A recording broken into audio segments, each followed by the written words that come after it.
Bismillahirrahmanirrahim. Assalamualaikum warahmatullahi wabarakatuh. Perkenalkan, nama saya Husna Nadia Ulwa Purbawati, NIM B219304. Pada kesempatan kali ini saya akan mempresentasikan makalah saya yang berjudul Efektivitas Pembelajaran Daring di Masa Pandemi. Latar belakang masalah: bangsa Indonesia tengah menghadapi ancaman wabah virus corona. Permasalahan besar sedang dihadapi ini dinyatakan sebagai bencana nasional. Pandemi coronavirus atau sering disebut COVID-19 merupakan virus yang pertama kali ditemukan di Wuhan, Hubei, China sejak akhir tahun 2019 hingga saat ini, tahun 2021, dan telah bermutasi menjadi beberapa varian baru yang lebih berbahaya. Virus COVID-19 ini telah mewabah ke seluruh penjuru dunia, salah satunya Indonesia. Penyebaran virus COVID-19 ini memberikan tantangan tersendiri bagi institusi pendidikan di Indonesia. Untuk mengantisipasi penularan virus ini, pemerintah mengeluarkan kebijakan seperti social distancing, physical distancing, PSBB, hingga PPKM. Kondisi ini mengharuskan masyarakat untuk tetap diam di rumah, belajar, beribadah, dan bekerja dari rumah. Akibat dari kebijakan tersebut membuat sektor pendidikan memberhentikan proses pembelajaran tatap muka.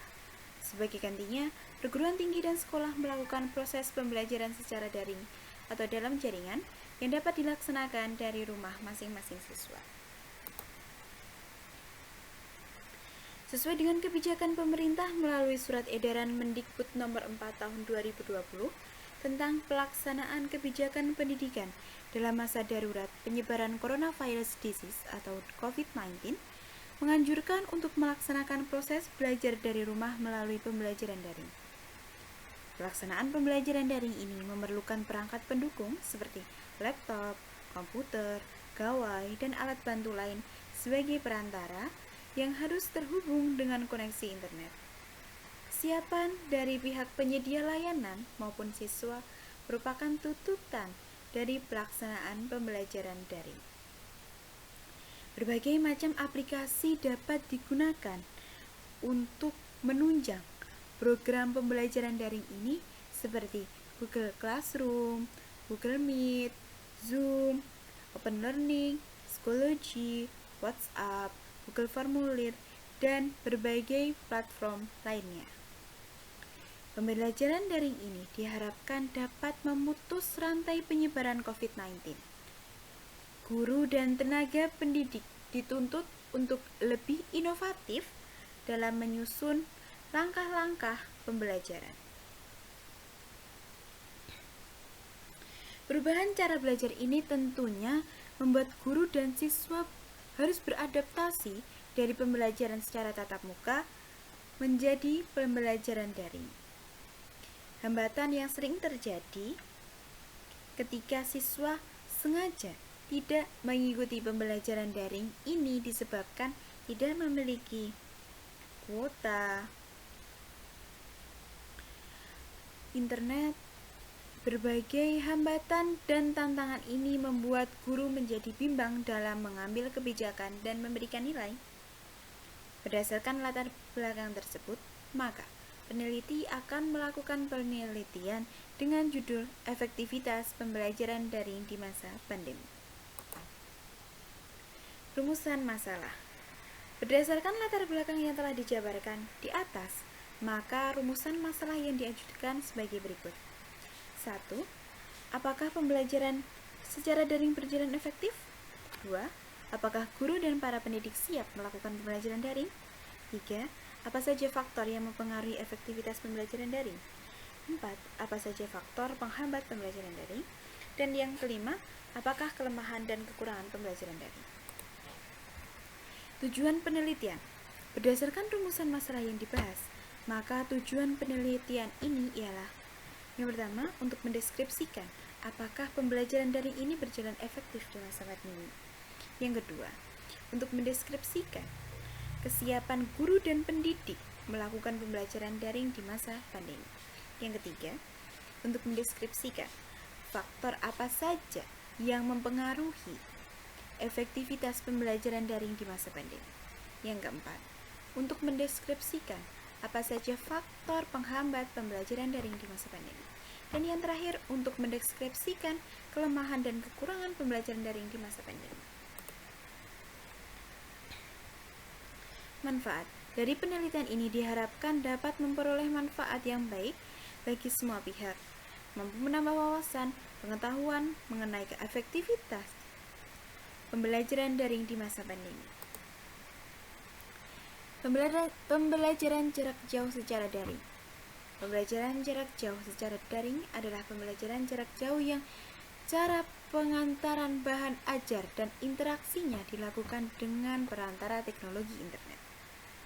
Oleh karena itu, keberlangsungan pembelajaran daring tidak dapat dilepaskan dari keberadaan infrastruktur internet sebagai teknologi utamanya. Dalam pembelajaran daring, keberadaan kelas tempat penyelenggaraan pembelajaran digantikan oleh kelas virtual yang disebut Learning Management System atau LMS. LMS ini dapat berupa Google Classroom, Schoology, dan lain sebagainya.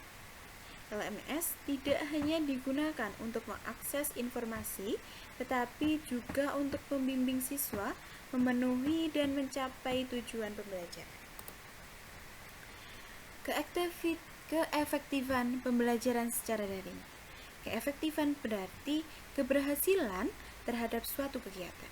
Sesuatu dapat dikatakan efektif apabila hasil yang dicapai semakin maksimal, maka semakin efektif pula suatu kegiatan pembelajaran. Pembelajaran daring yang dilakukan memang cukup dapat menggantikan pembelajaran tatap muka. Secara keseluruhan, siswa puas dengan pembelajaran daring ini karena cukup fleksibel. Dengan pembelajaran daring, mahasiswa tidak terkendala waktu dan tempat di mana mereka dapat mengikuti perkuliahan dari rumah masing-masing maupun dari tempat mana saja. Kesiapan guru dan pendidik dalam melakukan pembelajaran daring. Guru dan para pendidik lainnya perlu dipersiapkan agar mampu melakukan pembelajaran daring dan mengikuti setiap perkembangan teknologi pada dunia pendidikan. Banyak fasilitas penunjang proses pembelajaran daring ini. Guru dan tenaga pendidik lainnya diharapkan dapat menggunakan fasilitas yang telah disediakan semaksimal mungkin. Namun, tidak sedikit juga guru yang masih belum paham dan terbiasa dengan pembelajaran daring ini.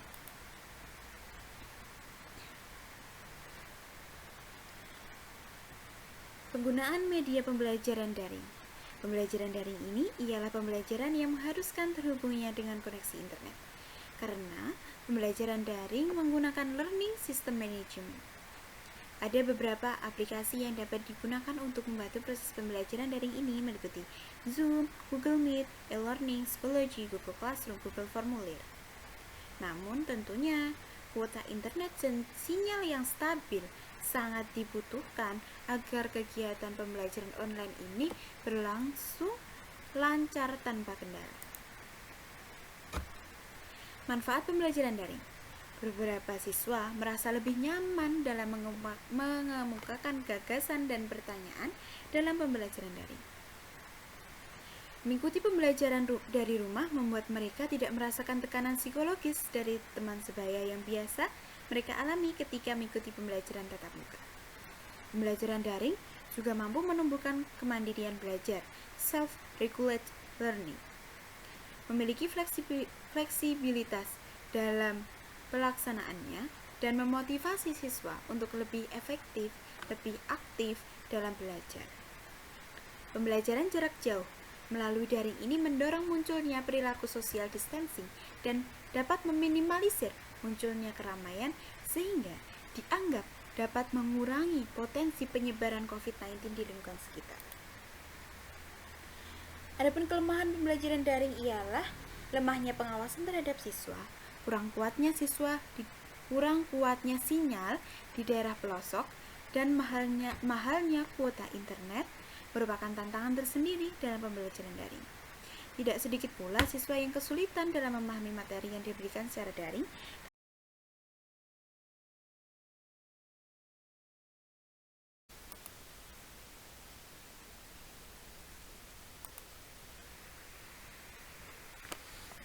Kesimpulan dari makalah yang saya buat adalah Pembelajaran daring efektif untuk mengatasi penyebaran virus COVID-19 karena memungkinkan siswa melakukan kelas virtual dengan guru sebagai pengganti pertemuan tatap muka. Pembelajaran daring dapat membuat siswa belajar mandiri dan meningkatkan motivasi belajar. Namun, ada beberapa kendala dalam pembelajaran daring ini, yaitu mahalnya biaya kuota dan ketidakstabilan sinyal pendukung akses internet. Secara keseluruhan, pembelajaran daring belum efektif dilaksanakan karena belum dapat mencapai keseluruhan tujuan yang diinginkan. Implikasi, hasil penelitian ini sebagai alternatif yang bisa digunakan guru dalam pembelajaran dan evaluasi untuk meningkatkan keefektifan program pembelajaran daring sehingga dapat mencapai tujuan yang diinginkan dan mengatasi tantangan yang dianggap menghambat proses pembelajaran. Saran, demikian makalah yang saya buat. Semoga dapat bermanfaat bagi pembaca, guru dan saya berharap guru lebih dapat memaksimalkan penggunaan fasilitas LMS sehingga pembelajaran daring dapat semakin efektif. Semoga guru, siswa, pendidik dapat mengatasi beberapa faktor yang menghambat pembelajaran daring. Dan yang terakhir, makalah ini dapat menjadi bahan evaluasi bagi lembaga pendidikan. Makalah ini saya buat berdasarkan dari beberapa referensi. Ada yang dari buklet pembelajaran daring terbitan Jakarta yang diterbitkan oleh Direktorat Jenderal Pendidikan Tinggi Kementerian Pendidikan dan Kebudayaan Republik Indonesia. Ada juga dari pembelajaran daring di tengah wabah COVID-19 yang merupakan jurnal artikel yang dibuat oleh Ali Sadikin dan kawan-kawan. Ada juga buku terbitan CV Markumi yang berjudul Praktik Pembelajaran Online Era COVID-19. Ada pula buku Pendidikan Tinggi di Masa Pandemi yang diterbitkan oleh Direktorat Jenderal Pendidikan Tinggi Kementerian Pendidikan dan Kebudayaan Republik Indonesia. Ada pula Jurnal Ilmiah Pendidikan Biologi dan ada pula Jurnal dari Efektivitas Pembelajaran Daring di Masa Pandemi COVID-19 pada Perguruan Tinggi Keagamaan dan Jurnal Artikel Pembelajaran Daring di Tengah Wabah COVID-19. Sekian presentasi makalah saya. Apabila ada kekurangan, saya mohon maaf. Wassalamualaikum warahmatullahi wabarakatuh.